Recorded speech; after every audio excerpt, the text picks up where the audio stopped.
اگر جمعے کے دن عید پڑے تو 2 خطبے گورنمنٹ پر بھاری ہوتے ہیں، ایسا کچھ بھی نہیں ہوتا ہے۔ یہ پہلا خطبہ یعنی عید کا خطبہ اللہ کی رحمت ہے، اس کا ذکر ہے۔ دوسرا خطبہ وہ بھی رحمت اور ذکر ہے، باعث نزول رحمت ہے۔ آپ خود سوچئے کہ 2 رحمت بھری چیزیں مل جائیں گی تو فتنہ فساد پیدا ہوگا، گورنمنٹ کے لیے کوئی پرابلم کریٹ کر دیں گے۔ وہ عجیب و غریب منطق ہے ہم لوگوں کی۔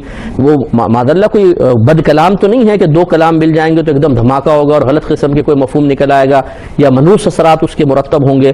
بابرکت چیز کے نحوس اثرات تو ہوتے ہی نہیں ہیں، لیکن ہمارے لوگ نہیں سمجھتے ہیں، اور عام عوام بھی بس فوراً جمعے کے دن اگر عید آ جائے تو 2 خطبے گورنمنٹ پہ بھاری ہوتے ہیں۔ کیسے بھاری ہوتے ہیں؟ بھاری ہونے کا مطلب ان کی نحوست کا گورنمنٹ کے اوپر پڑنا اور گورنمنٹ کا زوال اور عہدے چھن جانا، ایسا کچھ بھی نہیں ہوتا ہے۔ یہ سب ہماری توہم پرستی ہے، اس سے ہمیں توبہ کرنی چاہیے۔ بلکہ جو اس قسم کے فوراً نتائج مرتب کر کے بیان کر دیتے ہیں، یہ گویا کہ کار نبوت میں یعنی نبوت کے کام میں مداخلت کے برابر ہے، اگرچہ ان کا قصد و ارادہ نہیں ہوتا، کیونکہ نبی ایسی غیبی خبریں دے سکتا ہے۔ اور اب یہ اگر ایک عام آدمی اس طرح کی خبریں بنا کے پیش کرنے لگے تو گویا کہ وہ اس کام میں مداخلت کرنے کی کوشش کر رہا ہے جو حقیقتاً ایک نبی کا منصب ہے۔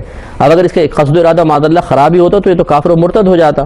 لیکن میں یہ نہیں کہہ رہا ہوں یہ کافر ہو جائے گا ایسا شخص، ہاں ایسا شخص گنہگار ضرور ہے کہ وہ ایسی چیز جو خالصتاً تعلیم شرع پر موقوف ہے، یعنی غیب کی خبر دینا، کسی چیز کے نتائج کو بتانا، اخروی لحاظ سے ان کے نتائج کو مرتب کرنا، یہ اللہ تعالیٰ کا کام ہے۔ اور اللہ تبارک و تعالی اس کام کے لیے ذریعہ بناتا ہے اپنے انبیاء علیہ السلام کو کہ وہ عوام کو بتاتے ہیں کہ اس چیز کے اندر یہ نقصان ہے، اس کا آخرت میں یہ فائدہ ہے، اس چیز کے یہ اثرات مرتب ہوں گے، اس لیے اس قسم کے معاملات بیان کرنا مناسب نہیں ہے۔ ایک بچی نے پوچھا کہ روزوں کا فدیہ یا صدقہ فطر وغیرہ یہ رمضان میں ادا کریں یا رمضان کے بعد بھی دے سکتے ہیں؟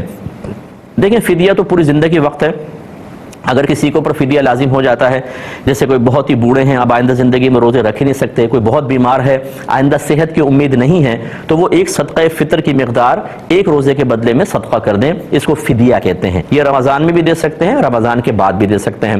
صدقہ فطر جو ہے اس کا مستحب وقت ہے عید سے پہلے ادا کرنا۔ یہ اکثر ہمارے یہاں ہوتا ہے، اسٹال لگے ہوتے ہیں، لوگ عید کی نماز پڑھنے آ رہے ہوتے ہیں، وہاں دے رہے ہوتے ہیں، یہ مستحب ہے۔ لیکن اس سے بھی افضل یہ ہے کہ رمضان کے دوران ادا کیا جائے۔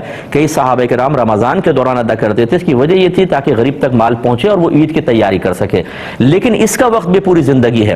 لہذا اگر کسی نے یہ سمجھا کہ عید گزر گئی، ہم صدقہ فطر ادا نہیں کر سکے تو اب وہ معاف ہو گیا، ایسا نہیں ہے، بعد میں بھی آپ ادا کر سکتے ہیں، لیکن خواہ تاخیر کی تو یہ مناسب نہیں ہے۔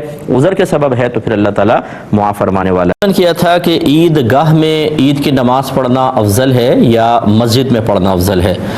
دیکھیں، افضل تو عید گاہ میں پڑھنا ہے، کیونکہ میرے آقا صلی اللہ علیہ وسلم عیدین کی نماز عید گاہ میں تشریف لے جاتے تھے جو مدینہ شریف کے باہر قائم تھی، اور باقاعدہ بلکہ سب کو، عورتوں کو بھی وہاں پہ آنے کا حکم ہوتا تھا۔ اگر کوئی بہن حائضہ ہوتی تو سرکار پھر بھی ان کو تلقین فرمایا کرتے تھے کہ آپ آئیں اور خطبے سماعت فرمائیے گا۔ نماز میں تو شرکت نہیں کر سکتے، لیکن عید گاہ میں افضل ہے۔